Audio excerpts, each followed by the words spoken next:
Si abang yang lagi jualan es campur jadi target kami kali ini. Sengaja kami kuntit karena seorang teman bisikin hal gak beres soal produksinya yang mau gak mau mesti dicek secara langsung model jualannya. Ini apa Pak? Santan. Oh, santannya udah di sekalian kasih ini ya berarti Pak ya? Supaya awet, enggak cepet basi. Oh, Kamu kedua hari juga enggak apa-apa kalau santannya di sama bikin jam berapa begini Pak? Semalam.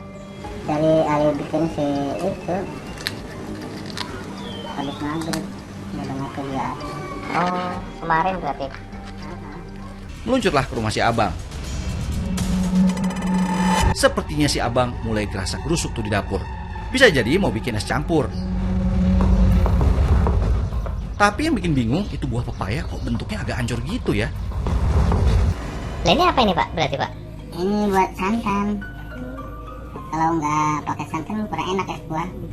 Oh, memang harus ada santannya berarti Pak ya? Ada pelejat gurih pakai santan. Oh, malah lebih gurih ya nanti ya? Iya. Tapi Pak, kok kalau saya lihat kelapanya agak gelap kayak gini sih Pak? Nggak putih kayak gitu Pak? Yang itu apa marutnya sama kulitnya ya. Tapi ini bagus apa nggak apa-apa gelap juga. Kualitasnya bagus. Sama kulitnya maksudnya gimana Pak? Ini Yang kayak gini ini Pak? iya ini kan nggak apa-apa kalau udah itu mah bagus hasilnya sih. Kelapa parut ini terus diperas sampai keluar saripatinya. Duh ampun deh, itu nyuci tangan apa ikut dimasukin ke air santan sih? Bikin ilfil kan bang? Air santan lanjut direbus selama setengah jaman. Katanya sih biar santan lebih kental dan bikin lebih awet. Nah ini dicampurin apa lagi bang? Banyak juga loh nyampurinnya. Loh itu tadi apa Pak yang ditambahin Pak? Garam khusus. Loh bukannya santan itu udah gurih ya Pak ya? Kenapa harus dikasih garam lagi Pak? Ya supaya hasilnya bagus. Emang udah gurih tapi pakai ini kan awet, lama enak. Orang jualan itu rahasia masing-masing. Bisa tahan lama ini nanti Pak? Tahan lama. Ya kalau orang lain mah nggak tahu tapi ini mah harus. Jadi rahasia tukang jualan lah supaya enak, tahan lama, nggak tahan basi. Terus sambil nunggu santannya ngental, si abang nyambi bikin larutan pemanis gula cair. Yang bikin janggal, gula yang dimasukin ke panci cuma seuprit. Pak itu yang barusan ditambahin apa Pak? Pemanis. Loh kenapa harus pakai pemanis segala? Bukannya tadi udah kasih gula ya Pak ya? Ya supaya mantap rasanya. Kalau sekarang kan gulanya lagi mahal. Jadi kalau walaupun gula semua juga nggak akan enak kalau nggak pakai pemanis. Tapi tadi penambahannya lumayan banyak juga ya Pak ya? Iya supaya mantap rasanya. Tapi nggak apa-apa tuh Pak, sebanyak itu Pak? Nggak apa-apa. Kirain mah nyampurin pemanis sintetis pas bikin gula ini udah ending. Si abang bertingkah lagi. Itu kasih apa lagi Pak? Kasih pewarna. Kenapa harus kasih pewarna Pak? Ya supaya nggak menarik.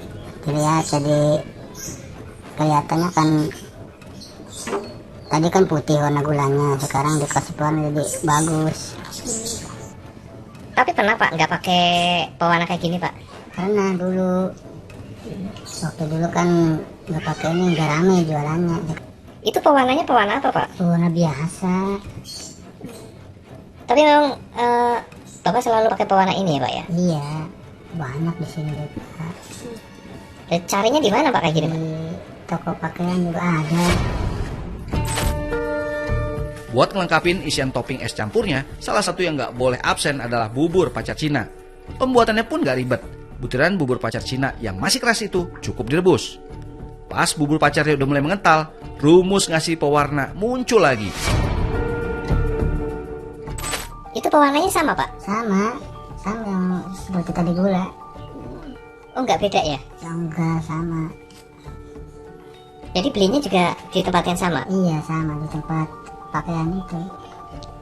Iya Pak ya, jadinya lebih menyolok ya Pak ya? Iya jadi bagus warnanya. Tadinya kan putih, sekarang kan ada warnanya bagus. Berarti ini udah matang? Matang. Tapi Pak, ini buah itu yang awalnya ini ya Pak ya? Iya. Tapi kok kondisinya kayak gini sih Pak? Kayak kurang menarik, terus ada bercak hitam-hitamnya kayak gini Pak. Ini kan luarnya aja yang jelek, tapi dalamnya kan bagus. Coba lihat.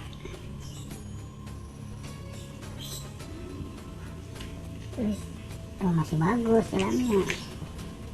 Oh bukan busuk gitu Pak? Bukan, Maksudnya ada hitam-hitamnya ini nggak apa-apa nih Pak? nggak apa-apa. Masih bagus tuh.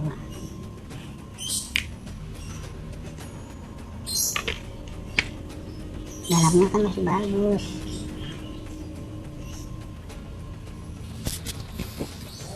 Yang jelek kan kulitnya aja dibuang. Yang saya perlukan kan dalamnya. Kayak jajar yang dipakai dalamnya ya Pak ya? Iya, Berarti walaupun bagian luarnya jelek kayak gini nggak masalah ya Pak ya? kan nggak masalah. Kalau santan ini tuh dari kelapa ini berarti Pak? Ya iya, dari mana lagi? Oh bukan dari kelapa yang lain bukan Pak? Bukan, yang dari tadi. Tapi kok kondisinya kayak gitu Pak? Agak hitam kayak gitu Pak? Yang nggak apa-apa, ini kan luarnya aja. Kalau dalamnya kan masih putih tuh, lihat tuh. Masih enak, masih layak, Oh masih bisa dipakai Pak? masih bisa. Jadi cuman bagian Luarnya aja yang itu kosong, tapi dalamnya kan masih putih, masih bagus. Tuh lihat aja tuh. cukup dikerok saja berarti ya Pak ya? Iya, cukup dikerok aja, dibuang. Yang itunya kan dalamnya kan masih pusing, masih layak, masih umum, enak lah. Tapi nggak mempengaruhi rasa misalkan ke santannya Pak? Enggak lah, masa. Ini kan masih layak putih, ini enggak jelek. Ada hal yang ganjel juga tadi waktu proses bikin santan. Pas si abang nyampurin serbuk putih ke santannya yang katanya garam. Ini belinya di mana Pak garam ini Pak? Banyak di pasar tradisional, di pasar-pasar juga banyak. Oh banyak yang jual ya Pak ya? Banyak. Berarti kalau misalkan saya mau beli nyebutnya ini garam khusus gitu Pak? Ya enggak lah, tinggal bilang aja garam bleng aja. Apa Pak? Garam bleng. Beleng ya? Iya. Oh itu pada tahu semua tuh Pak? Tahu, pada tahu. Walah, itu mah blank sob. Kalau kata Mbah Google, blank itu sama dengan boraks yang umumnya dipakai buat pengawet dan kebutuhan industri. Bahkan secara aturan, pemerintah tuh ngelarang penggunaan pengawet jenis ini untuk campuran makanan. Karena resiko yang akan ditimbulkan juga nggak main-main. Mulai dari gangguan otak, hati, ginjal, bahkan yang terparah sampai kematian. Masih ingat kan sama pemanis buatan yang nyampurinnya gak pakai takaran dan penambahan pewarna non-pangan buat nge-upgrade warna biar makin cetar? Gimana gak bahaya tuh kalau masuk ke tubuh? Kalau menurut dari aturan dari BPOM sendiri ada batasan-batasan tertentu untuk pemanis buatan. Seperti misalnya contohnya aspartam itu sekitar 1.200 mg per kilogram bahan atau bahan bakunya itu tadi. Terus juga ada namanya sakartin, itu juga ada. Jadi beberapa pemanis buatan memang sudah ada aturannya, bukan hanya pemanis buatan, semua bahan makanan yang ditambahkan bahan pengawet atau bahan makanan ada batasan-batasannya yang sudah diatur oleh BPOM sendiri. Pemanis buatan kalau ditambahkan dalam jumlah yang melebihi dosis atau aturannya, itu akan menimbulkan dampak yang kita tahu seperti diabetes mellitus, dan itu juga mempengaruhi kesehatan kita seperti itu.